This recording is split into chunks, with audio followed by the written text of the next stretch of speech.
Amakuru yacu abagezweho kuri Satya TV ndetse na Rwagakoco Live TV. Nyagasana akomeze kubahaza ibyiza byose. Mwifuza uyu nguyu rero ni Perezida William Ruto uyoboye igihugu cya Kenya.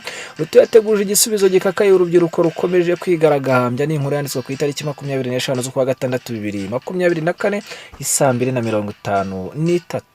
Perezida William Ruto rero osomoye Ruto wa Kenya yaburiye urubyiruko rw'abanyakenya rukomeje kwigaragambya ko yamaze gutegeka inzego z'umutekano mu rwego rwo guhangana narwo. Ruto yabitangaje rero mu ijambo yagejeje ku banyakenya ku mugoroba kuri uyu wa kabiri tariki 25 Kamena 2024. Ni ijambo yavuze inyuma y'uko rwose byari imyigaragambyo bihindutse imvururu.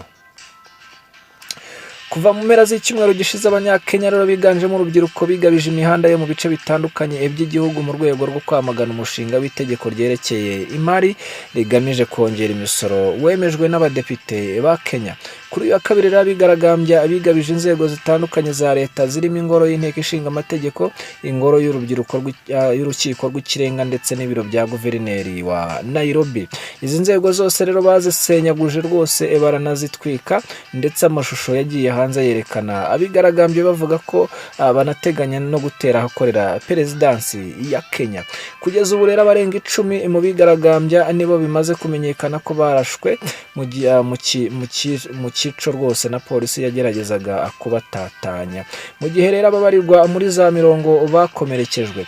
Perezida Ruto rero mu ijambo rye yaburiye abateguye abateye inkunga ndetse n'abakoze bakanashishikaza imvururu n'akavuyo ko rwose inzego z'umutekano zashyizweho ngo zirinde Repubulika ya Kenya n'ubusugire bwayo zizoherezwa gucungira igihugu umutekano ndetse zinagarure ituze.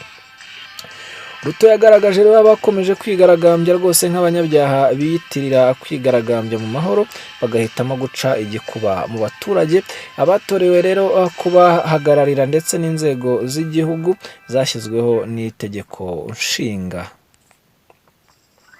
Perezida wa Kenya yaburiye abagize uruhare muri iriya myigaragambyo ko rwose batagomba kwibwira ko ibyo bakoze bigarukira aho ngaho.